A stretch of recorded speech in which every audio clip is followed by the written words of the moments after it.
Hi, my name is Helena Miller, and I am one of the board members of Rock Hill Schools. I am going to be reading a book today to you called Ellison the Elephant, and it has been written by Eric Druckmann. So, let's get started, boys and girls. Ellison the Elephant. Ellison was an elephant, a little elephant, and young. He was a young and little elephant, but not a baby elephant. His friends and his sister Edna could all make their trumpet sounds like other elephants, but not Ellison.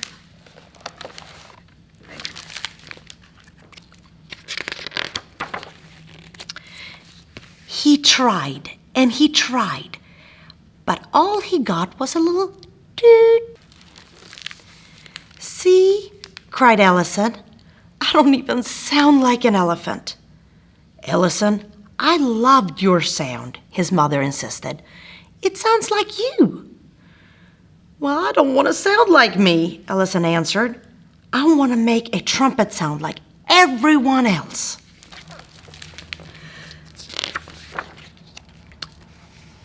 Ellison's mom got very close and touched him gently with the tip of her trunk. Ellison, you're not an ordinary elephant. No, sir. You're extraordinary. Even your name is unusual. All the greatest elephants in history were unusual. That is what made them great. But they tease me, Mom.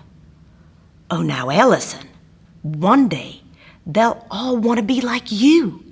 In the meantime, you're an elephant. You need to have thick skin. With this, she gave him a motherly squeeze.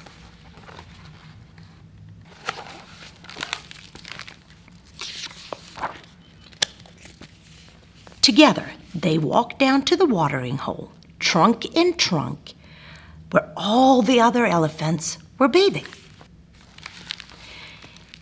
Elliot liked it when Mom washed his back, but when she sprayed under his chin, the ticklish Ellison giggled and squirmed. He watched as the others played their noisy games. They squealed and blasted, honked and blared. Not wanting to be called Smellison or Tootie again, Ellison made his way up the bank behind a small clump of trees where he could be alone with his imagination. There, he tried and tried to make that wonderful great call that came so easily to everyone else. He filled his cheeks with breath and he threw his big ears forward, but all he got was a little toot. Toot. Full of despair, Ellison stomped and stormed until he stumbled right over a bush. That did it. He kicked that little bush and pulled it from the ground and shook it with his trunk.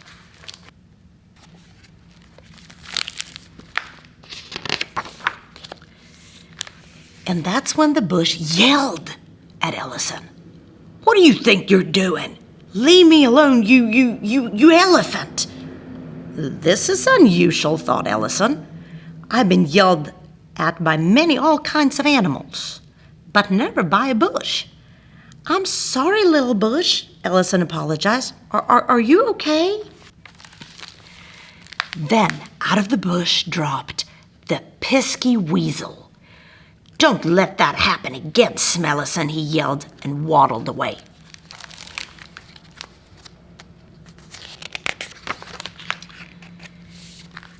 Ellison followed him around the corner, over the hill, and into a valley, talking as he went. Hey, wait up, Weasel.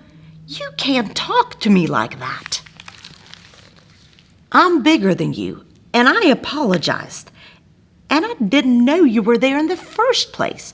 And you can't make me feel worse anyway, because I can't even make a trumpet sound like an elephant.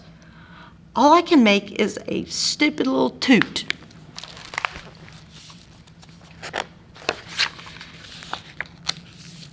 Weasel stopped in his track and turned around to look up at Ellison. Okay, Do it." "Do what?" Ellison asked. "Your sound," Weasel answered. "Stop whining about it and let's hear it."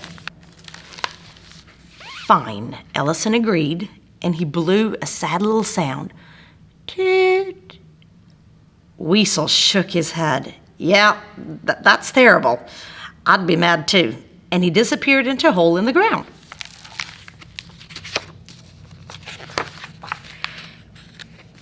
Ellison was not afraid of that little weasel. He walked right up, stuck his trunk down the hole, and blew a very crisp, clear sound, toot, that echoed underground.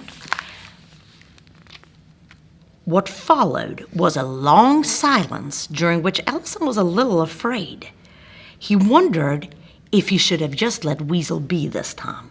But then Weasel popped out of the hole with dirt on his fur and a smile all over his face. "Now that I like." Shaking the dirt off. "Do it again." "You're making fun of me," replied Ellison.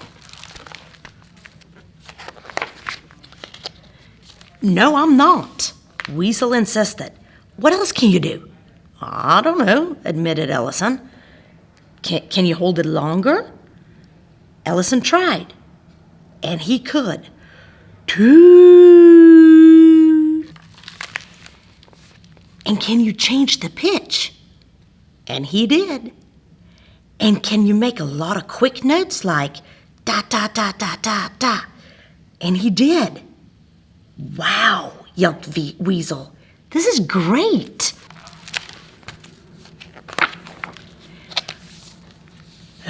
Okay. Now close your eyes and look inside. When you find your voice, you let it out. Ellison had no idea what a voice should look like, but he closed his eyes and looked inside and looked until he found it. It looked like nothing he had ever seen before, but he knew right away it was his very own voice. Ellison's legs felt stronger and his heart grew bigger.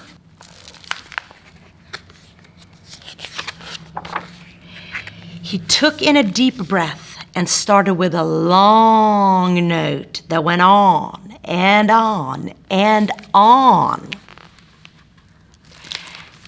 until all of the ears on all of the elephants in the watering hole turned to listen. They set out at once in search of that most extraordinary sound.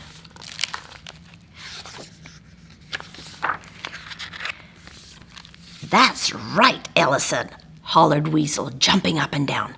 "Don't stop now, you got it." And Ellison didn't stop. He made every sound that came from inside, and it formed a tune that made him dance. When the other elephants spied him from atop the hill, they saw and heard what they've never before seen or heard. They stood and they watched, with their mouths hanging open, and before they knew it, all of their trunks were swinging in time to the rhythm of Ellison's jazzy music.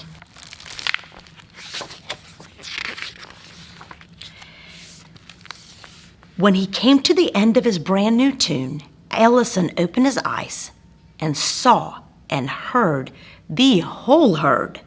They rushed downhill to see the elephant who invented music. Leading the pack was Ellison's mom, beaming from one big ear to the other. "How did you do it, Ellison?"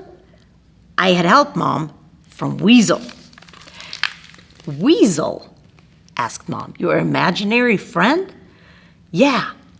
He helped me find my voice, and it is really unusual." Edna, Eleanor, and Eli crowded in next to Ellison, begging, teach us, please." Everyone wanted to be as unusual as Ellison.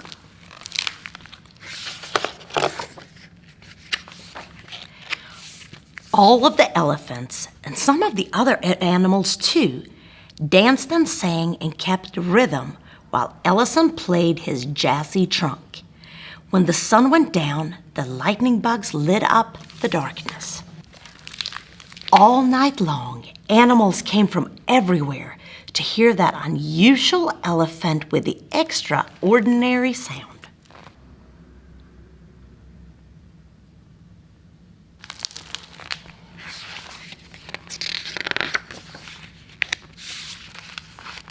The end. So, boys and girls, that was the book about Ellison the Elephant. I love this book because it teaches us that we are all special, unique, and all of us have an extraordinary talent.